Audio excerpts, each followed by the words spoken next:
My whole attitude just was to be selfish, was to be looking out for number one, myself. I was a full-blown criminal. If you knew anything about me at that time, you'd definitely be crossing the street to the other side. Within modeling, when I first started, I actually felt accepted. There was this excitement. I wanted to travel. I wanted to see the world. It was something different. The first pursuits I was looking at primarily was money. I felt like that everything I was measured by what was in my bank account. It was all about how much money I could make and how much freedom I could have and the things I could buy with that money. The suits, the jewelry, the cars, the recognition.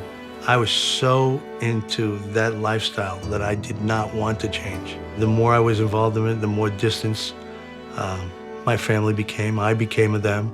I'm coming out of prison with $128 and a bus ticket back to where I was arrested. No family members, no ties to any communities. I realized the damage that I caused to myself, to my family, and to the people who cared about me the most.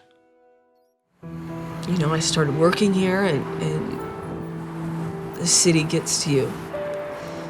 I never forget just walking around in the streets and just looking around, just being like, this is the biggest city. And I just felt so alone. I can remember going out one night and believing we're going to make all this money.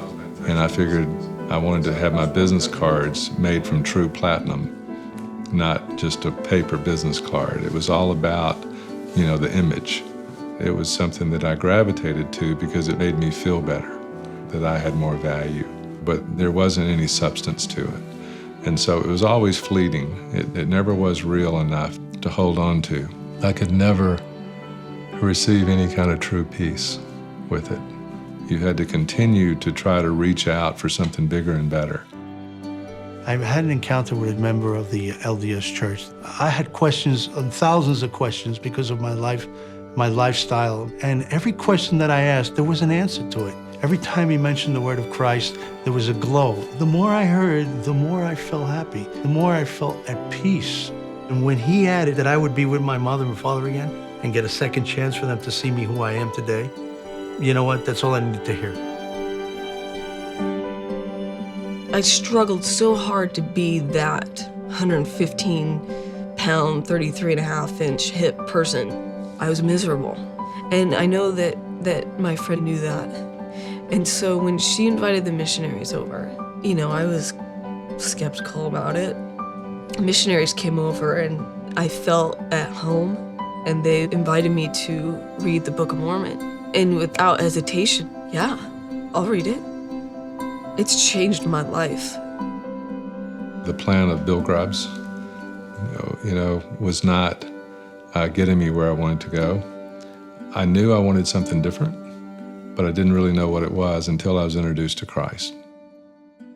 And then I finally realized, when I finally asked him, what do you want from me? And what I heard was, I want you. I want you. Him wanting me was personal. He didn't want my money. He wanted me to follow him, and it changed my entire perspective. Jesus Christ, to me, what he's done in my life is a small miracle. To bring someone from the darkness, say it's amazing what he has done in my life, how he has changed me. Every day, I keep it as simple as possible. Whether it's a visit from my daughter, whether it's a conversation with my sister, that to me is excitement more than anything else I've had in my life. The world will identify you as your occupation. I'm more than that. I know that I'm a daughter of God. And having a son, I remember when Emmett was born, I would look into his eyes and say to myself, I was there. I was like this. I came from heaven. I was confident enough to say to our Heavenly Father, send me down. I want to go. I want to go. I can do this. And that's that plan.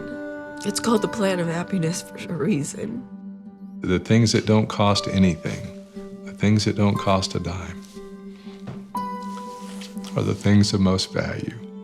It's extending a hand that I hope can lift someone else. Christ always lifts up, and he's always there. I know that he has created a better plan for me, and then when I follow his plan, I am much happier. I'm at peace. I guess now the same people that would want to cross the street to avoid me would want to be crossing the street to hang out with me.